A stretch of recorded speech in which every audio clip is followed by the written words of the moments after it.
Okay, so once again, we are very busy because Mr. Perry is to not invade my privacy. Well, no one's to invade my privacy. He does that against my will without my consent. He sees things that he's not intended to see in my phone. He's cloned my phone, so the evidence of that would be in his phone, not mine. And hacked my computers. He's a peeping Tom. Make him prove he's not. Um, and so he'll see things that I do and takes it very, very, very wrong. He has Huntington's disease. He's under investigation for human trafficking. There's a lot of stuff, but that's one big one. He's tried to sell me to a Houston realtor named Larry. I've asserted my right, not that I should have to assert it, I just have the right to the equal protection of all laws. Okay, I'm entitled to equal protection, same as a man. Gender discrimination is illegal. You cannot do it. You cannot apply the law where Mr. Perry tells you to apply the law and not apply the law where he tells you not to apply the law. You apply it equally. That is the law. It's the right to equal protection and the right to protection against someone trying to force you against your will into servitude, involuntary servitude. My answer is no. My answer is fuck you. You better leave me and my family alone, or else. There will be very, very severe legal consequences. You're already seeing some of that. Because we find out every day when you get on the phone and you make a hell of a lot of phone calls to people demanding that I be pulled over, demanding that I be put in handcuffs, demanding that I be framed with this or framed with that, and demanding that you get your headline smearing me so you can sit me down and tell me, you're going to go be trafficked because we said so. And I'm telling you, I found out beforehand. It's not an afterthought to explain something away.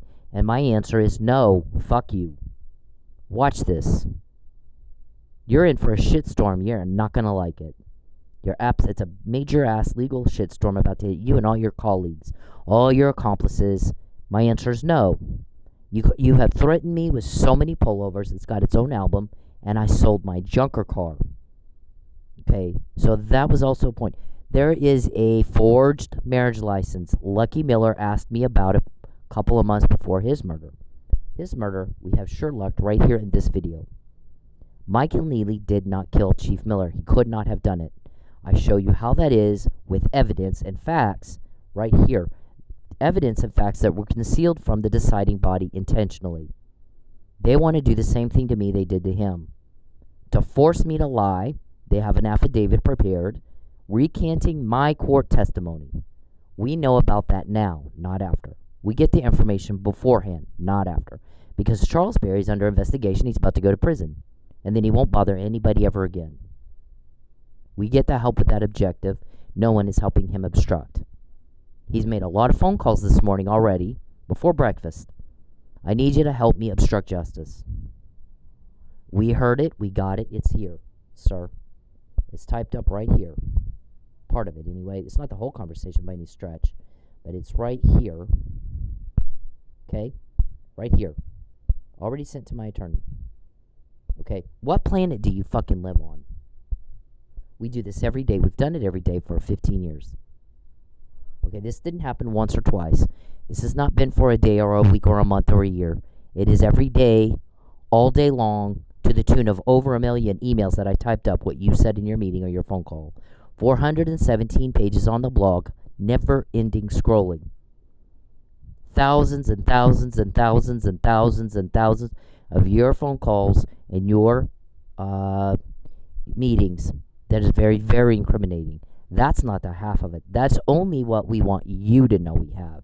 It is certainly not what we have, not the totality of it. We only tell you what we want you to know. There's a strategy in what we put out, when we put it out, how we put it out. People with a lot of power, Mr. Perry, are getting the intel. They decide what to get. They decide when to get it. They decide how to get it. It has never been up to you. You don't matter, the victims do. Not anymore. I told you that in 2016. You've gotten away with heinous crime all your life. Not this time, watch this. Not this time. How many times do you guys run around going, this has never happened before, we've not seen this before? We lost count. We don't even care how many times you've said it, but you say it a lot. I told you that. I said, we promise. Things are about to change for you forever. Life as you knew it is over. Right now, this is rope-a-dope, David.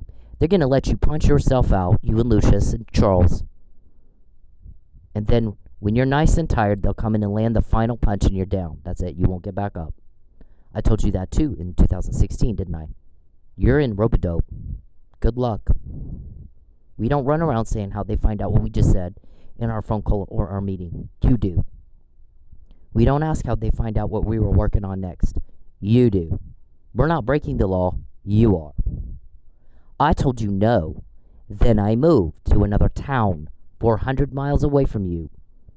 And you came there and you bothered me there. I moved again. In the meantime, I sent this. All I've asked him to do is leave me the fuck alone. Stop with the delusion. Stop with the ruining my life. Stop with messing everything up that's good. And get the fuck out of my life. I never want to hear his name again. I didn't even... If I've sent this to Michael Quinn Sullivan at this point, I've already told that to Charles, and Charles would not listen. So I went to somebody that I believed might pressure him into leaving me the fuck alone. That's all he was asked to do. No one asked him to cure cancer. No one asked him to climb Mount Everest. No one asked him to find life on Mars. He was asked to go be normal, go do things with his own family and his constituents and run his business and get the fuck out of my life. Mind his own fucking business and get out of mine. And every day that he says no, then that's fine. You'll pay for that. There are consequences this time. Legal consequences you've not seen before. How many times did you get caught before you did the crime to me? How many after? Can you still count? We don't think you can still count.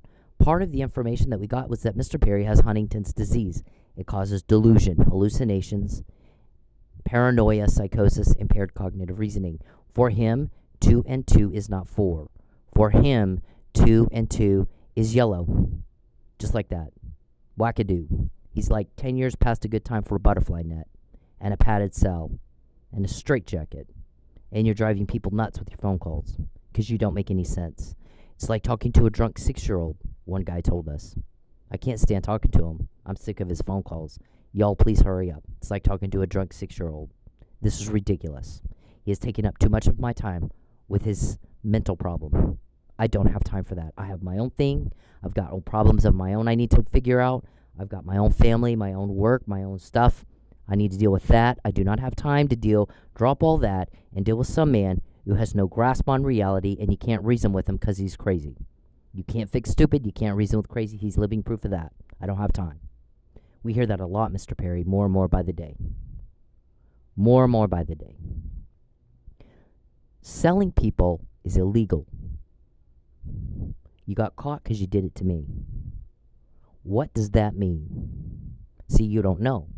None of you do. It's not that Charles is by himself with Huntington's disease, but he's got a whole team of people who seem to be senile. You know, these guys get caught when they do the crime to her.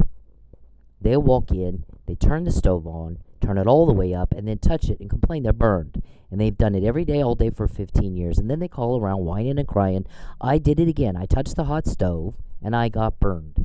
And here the thing is, I'm having a conversation with grown-ass men. And it is the exact same conversation I've had with my 2-year-old grandkid. Don't touch the hot stove, you'll get burned. Okay, I don't have time for this. I don't. I'm not their attorney. They really need to sit down and talk to their attorneys. And if his attorney is worth a shit, he's going to say you have the right to remain silent. Any stupid thing you say and do can and will be used against you in a court of law. I'd advise you to shut up. Go get busy doing things that people can say, yeah, we saw him with his family. We saw this person with their family. We saw this person working, and they weren't bothering her.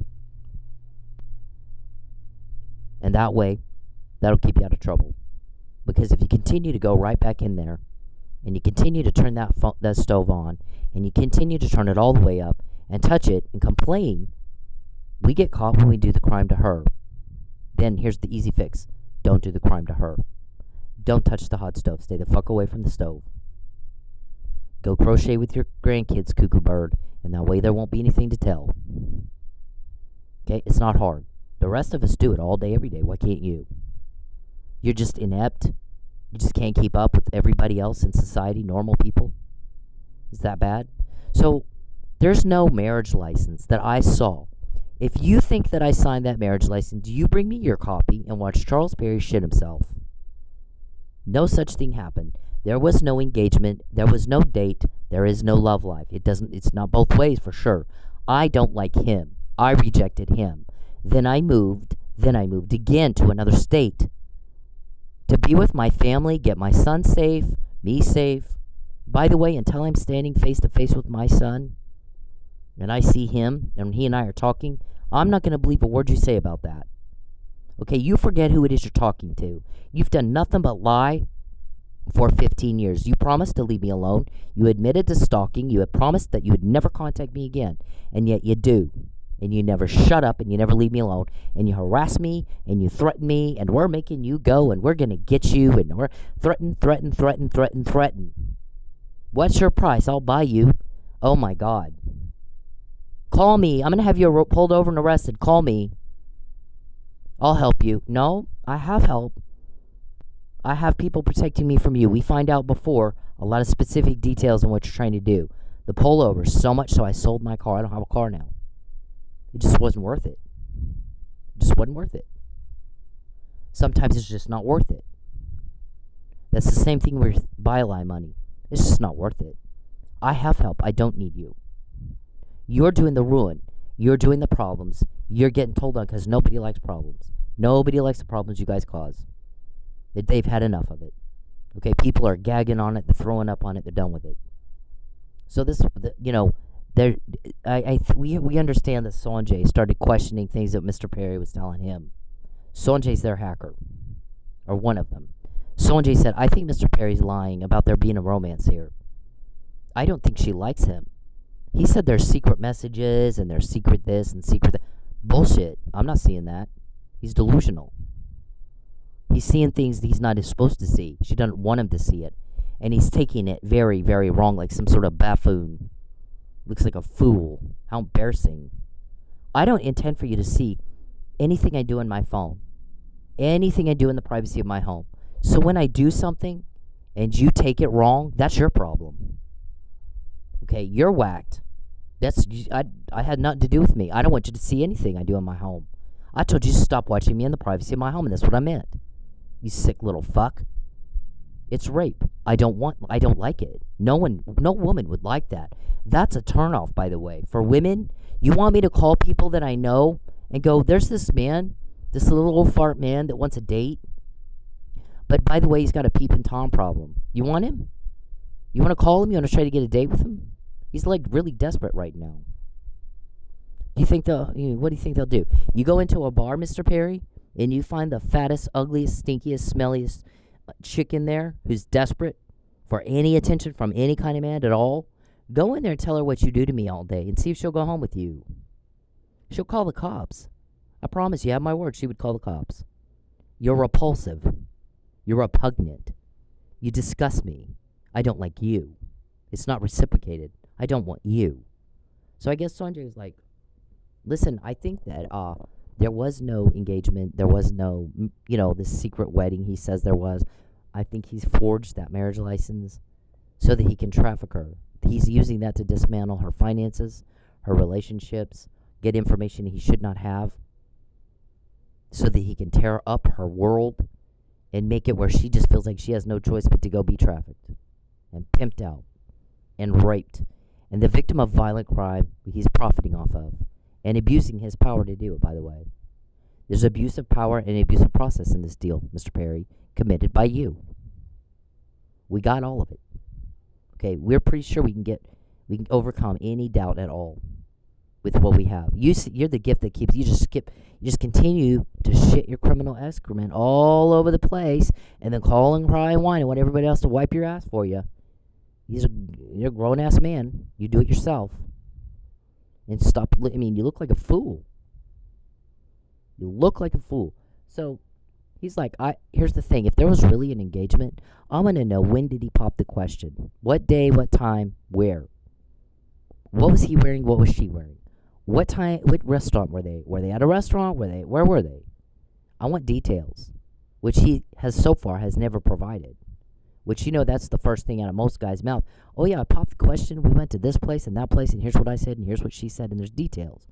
He's never said anything like that. And if I ask her, is she going to say the same thing? Can he prove it? Does he have pictures? That's a pretty significant event. Wouldn't she get pictures? Okay, where's her ring? She didn't have a ring. So I don't think that ever happened. I think he's making this up. I think he's full of shit. So is he imagining it, or did he lie? He's got delusion problems. Is he just imagining it? Is he hallucinating? Or did he flat out straight up lie? Knowingly. So, is that it? Whack job, you just lying, bold-faced lying. Creepy Chucky, you're creeping me out. You are creeping me out. That's all you do all day is creep me out. No woman likes that. No woman likes that. And you just seem like the creepier the better. So don't complain that I don't like you. I moved twice to get away from you and not have a fight. And not have a conflict. And you just sit on your fat ass and creep me out all day long. And you're rejected. And you're told on. And people make fun of you all the time. Because you're a joke. You've reduced yourself to a joke. You don't have any dignity. It's ridiculous. You embarrass yourself and you don't even know that, do you? Yeah, well, not my problem. But the results are all of that blog. 74 names of your accomplices to your none. 17 code words to your nothing. Over 1 million emails of your phone calls and your incriminating phone calls and meetings to your zilch. You don't have any of our phone calls, any of our meetings. Ours aren't incriminating, but you don't have them. So we have the upper hand here. We have the leverage. You don't. And you act like you don't know that. And that's not our problem. That's something your attorney needs to explain to you. Right? Okay, so I'm telling the guy, leave me the fuck alone. Like everybody else. I've been told no. You know what my response was? Next, I had another guy within the week. If I wanted one. Okay, if I didn't, because sometimes girls just want to hang out with, chill. Let me just chill. I don't need to be in a romance right now. Let me take a month or two to chill. And just go do what I want to do. And not have to worry about somebody else for a little bit. And then when I'm ready, I'll date again. Or maybe I want to date 5 guys at once. Really, it's none of your business. But never, it's just come on with this. So, I might try a little bit to make it work. But there's a point that's not too far from the, that I'm just, I'm done. We're done. Next guy. Let's try something else. Okay, so why can't you? For 15 years, you making this shit up and you're indulging in daydreams and making phone calls based on a daydream or a lie, and everybody's like, "Oh my gosh, I have a life of my own. I've got my own problems. I've got my own responsibilities, and I gotta drop all that and listen to this whack job who doesn't even make sense." I don't have time for that. I really don't. I think everyone's tired of dealing with it. So this guy says, "Listen, I have 2 daughters and an ex-wife. And there's this whole list of stuff Mr. Perry's done to try to ruin Cynthia's life. Ruin everything good. Try to take everything she cares about, everyone and everything. That is awful. There's no chance there's a romance. Not for her. After he did that to her. There's no chance. He's, I don't know, wacky. Nuttier than a fruitcake. Or he's just lying. But having her pulled over and arrested so he can force her to sign an affidavit that is a lie for her and then make her go be with him is bizarre. Let's just say even if they were at one point married and she wants out, it's still kidnapping. If she says now, "No, I found out things about you I can't live with. I'm done with you. Bye." He still can't make her go with him because it's still kidnapping. Even if they were married. But I don't think they were married. I think this is a forgery, just like she said. I think he's using it to try to traffic her. And here's one way that I know that. I got an ex-wife. I got 2 daughters. Okay, so my ex-wife, has never done without a Christmas gift from me. Even now, we're divorced. I still get her a nice Christmas gift. She's the mother of my kids. My daughters also get Christmas gifts from me. And I've seen them. They're dating. They're dating at this, and there's been a time or two where a guy didn't get him the Christmas gift they wanted. It wasn't nice, or they didn't get him any Christmas gift at all. Well, we never saw him again. That was it. They were done with him.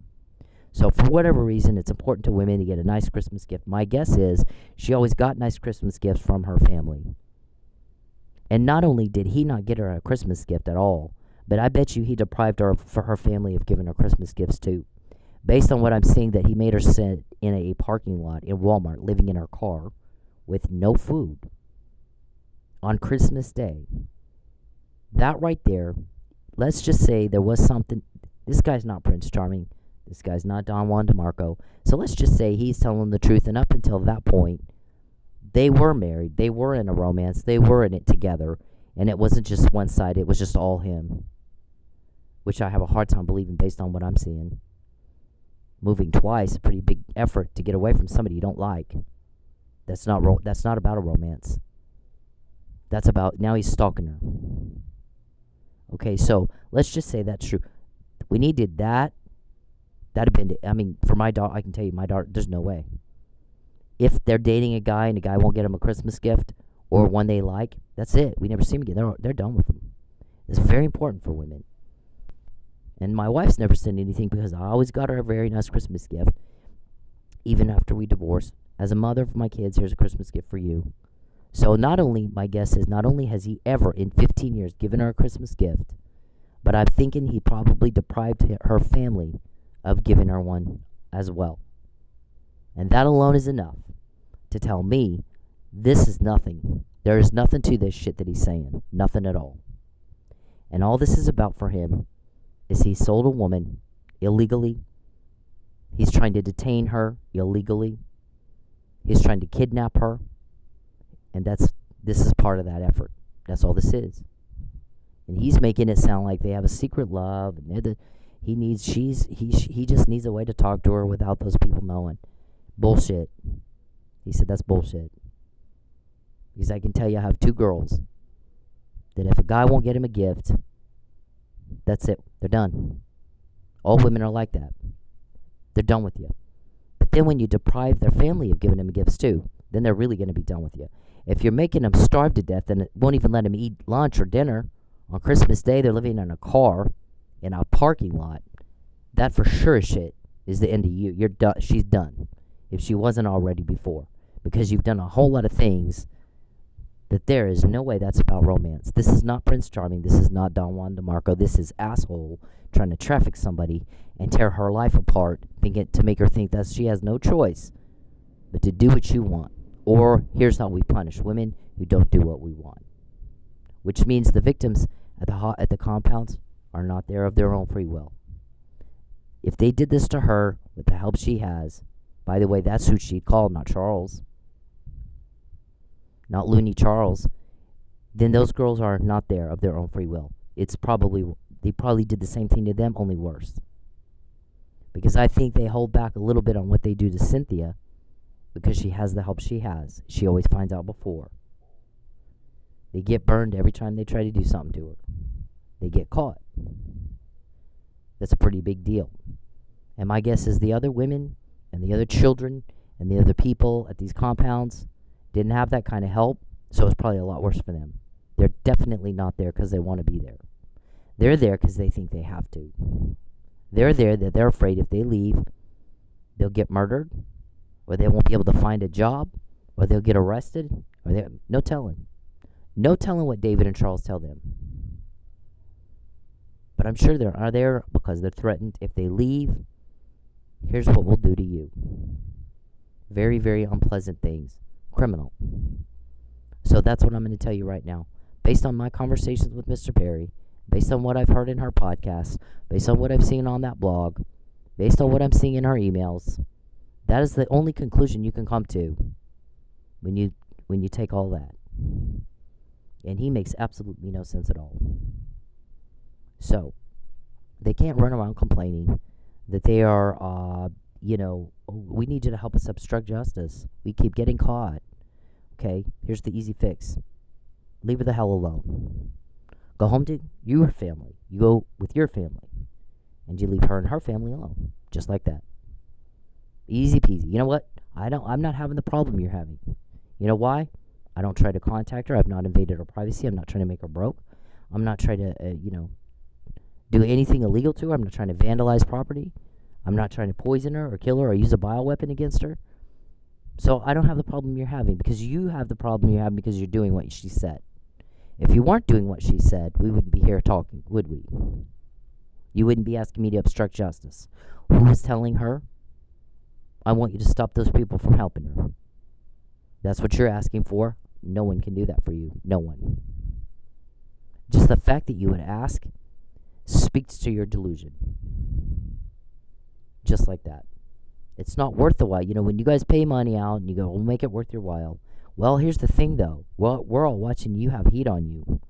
You can't find them. They won't talk to you. They won't help you. And yet, every day she's getting more and more information about your criminal activity. And you can't get anybody to tell you who it is or how they're doing that. I don't want that on me. Okay, you clearly have it on you. You're clearly making a lot of phone calls asking for help to get it off of you. I'm not going to have it on me. Just like that. I'm not doing it. I have my own life. I have my own job. I have my own responsibilities. And that's what's important to me. Your stuff is your problem. And that's all there is to it. If you don't like getting caught, here's the easy fix. Leave her alone. Leave her and her family alone. Get off her back. Mind your own business. Get on with your life and go do something else. And then you won't have phone calls to make, crying and whining that you got caught again. We want her to pull over. And every time we try to pull her over, she gets rerouted.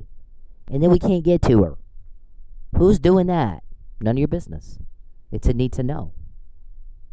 It's a need to know. Okay? You should know where I am at any given time to have an officer waiting for me to drive by to pull me over. We've already discussed this, Mr. Perry, over and over and over and over and again and again and again and again. The horse is beaten. It's dead. Okay? Now that's a criminal act. It is abuse of power and abuse of process. And if you want to continue to try to do something that you know is illegal, that you know we already know about, and we've discussed it is illegal, you do not have the right to harass me by cop. Okay? And you get caught again, and I get rerouted, and then you complain and act like you're the victim. That has backfired on you every time you try to do that. But you do what you do. But don't complain when the legal shitstorm hits you for doing that to me. Where I go and where I'm going and when I'm going doesn't concern you in the least, does it? Doesn't concern. It's none of your business. Okay? It is a criminal act against me. Because you shouldn't know where I am or where I'm going at any given time. Why do you? Why do you? It's stalking. Anything done in the process of voyeurism or stalking is a crime. You can't even use whatever it is you think you're going to use. Okay? I'm being watched in the privacy of my home.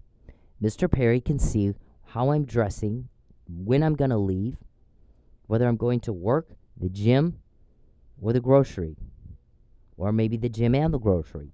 Or maybe work and then the gym and then the grocery. And he can tell by the way I'm dressing and what I'm taking with me as I leave. And he generally knows what route I'm going to take. He shouldn't know where I live at all. He shouldn't know where I go to the gym. He shouldn't know when I go to the gym. I don't keep a consistent schedule on purpose because of him. Okay. None of that is your business. And why do you know? Things that are none of your business. To be able to call a cop and say, I want you, she's going to drive. She's just leaving her house now. She's headed to XYZ grocery or whatever gym. And I need you to pull her over when she drives down Yale on the way to the gym. And then I go, wow, okay, well, maybe I'll hit Sheridan or whatever. Get her on Admiral on her way to work. And the guys go down 21st. Stay as far away from that as you can get. He will kidnap you. Just make her call me. Just ask her to call me. Hey, officer, pull over and just tell her to call me. Oh, my God. We're like, yeah, no, that's not what would happen. That's not even kind of what would happen. But you little whack job think it is? Really? At this point, you still think that? How embarrassing for you. How fucking embarrassing for you that you actually think I would call you. You've caused the problem. Someone else told me which way to go to avoid the problem. That's who I'm going to call. And they've not done it, Charles, for a week or a day or a month or a year. They've done it for 15. Charles, I got a long debrief before I ever moved to Lubbock because you're a job for me. You forget who you're talking to, sir. I wouldn't make that mistake again if I were you, but you do what you do. But don't call around and whine and complain about the consequences. We've established very well our intent and what we're trying to do and who we're trying to help. We're trying to protect people from you, victims of your crime. Nobody's done what we've done. Nobody. You've not seen this before. You keep saying. Don't forget who you're dealing with. Don't forget who you're talking to. It will be a very big mistake if you do.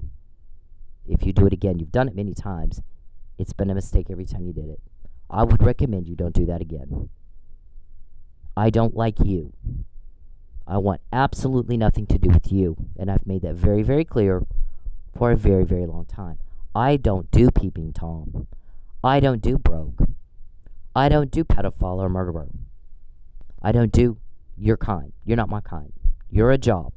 Even if you weren't a job, you're not my kind. Period. I don't like you. Get some dignity. Act like a grown-ass man. Go work. And leave everybody alone. Or don't complain when the legal shitstorm hits you. Because it will hit you. And you won't like it. And when you guys call around and complain, she caught us again. She found out about the pullover again, and she got rerouted again. Now what do? Are you complaining about the same thing that's been happening for 15 years? Yes. Here's an easy fix. You get caught when you do the crime to her, leave her alone. You get burned when you touch that hot stove, don't mess with that stove again. Easy peasy. It shouldn't take you wasting my time, taking my time away from my life, my responsibilities, the things I've got on my mind today, for me to help you by having a conversation with you that I just had with my 2-year-old grandkid. Don't do it again. Don't do it again. Now, we've already said all this stuff, Mr. Perry. Asked and answered, bitch. Okay? Asked and answered. Do not waste another person's time repeating for you. Do not do it. You will wish you hadn't if you do it again. Leave me alone. Leave me alone. Please. Just talk to me for 2 minutes and I'll leave you alone. Oh, my God. See, this is how people end up on Lifetime.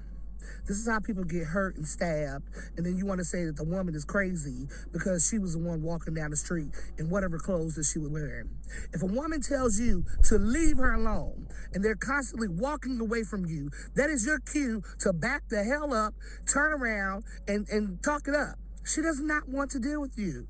And no, she does not have to give you an explanation. And no, she does not even have to give you 5 seconds of anybody's damn time because you cannot control your primal feelings from your testosterone running through your veins till you see something pretty that you think you're supposed to have.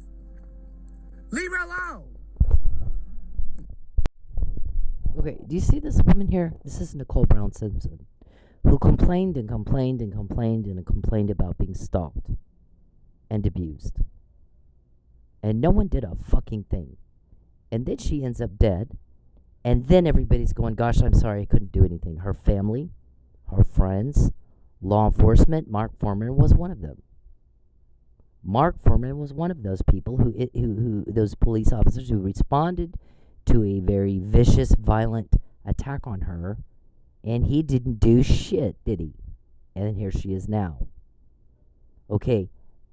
That is not going to happen to me. Okay, your bioweapons are duly noted for the record. Your poisons and your toxins, duly noted for the record. Your attempts to murder me, how many times, they know, the guys helping me know exactly how many times you've tried to do that because they hear you talking about it before you do it and after. That will be played in your criminal trial, those recordings. And then I have to testify of, yes, I got sick, or no, thankfully they heard it, so I was able to pour out that drink or whatever, throw out that food, so I didn't eat it.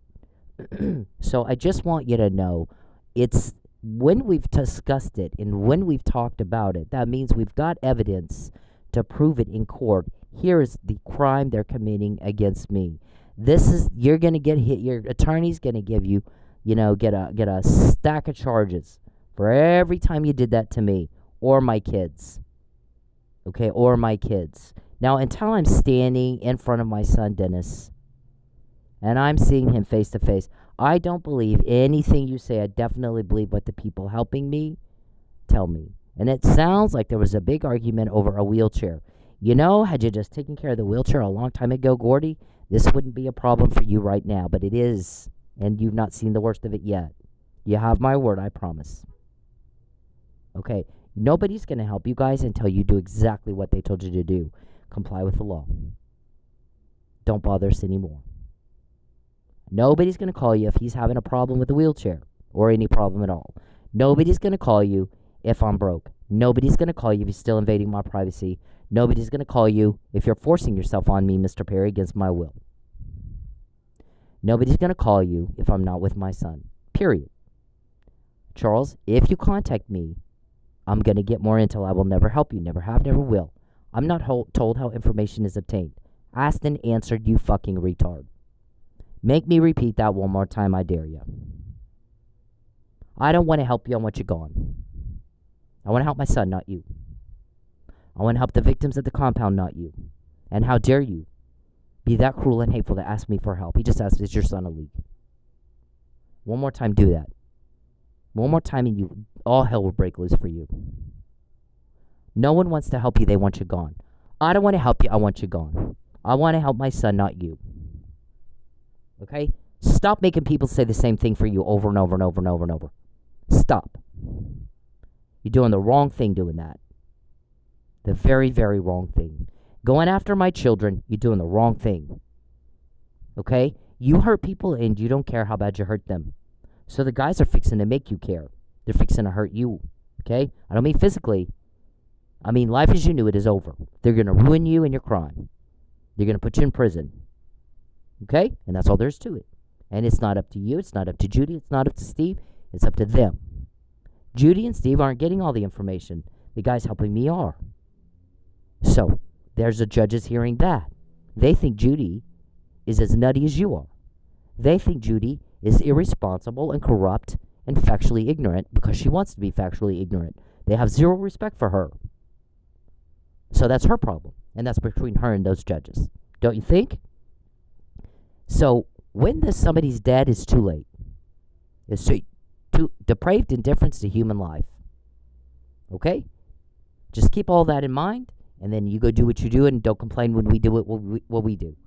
Okay? Nobody's done what we've done. We're very proud of that. Every time you guys run around and go, we haven't seen this before. This never happened before. How'd she get that? How'd she find out about that? How'd she know to go this way and not that way? Down this street, not that down that street. We're so proud we can't. You have no idea. The celebration that goes on in our office, in the guy's office. You have no idea.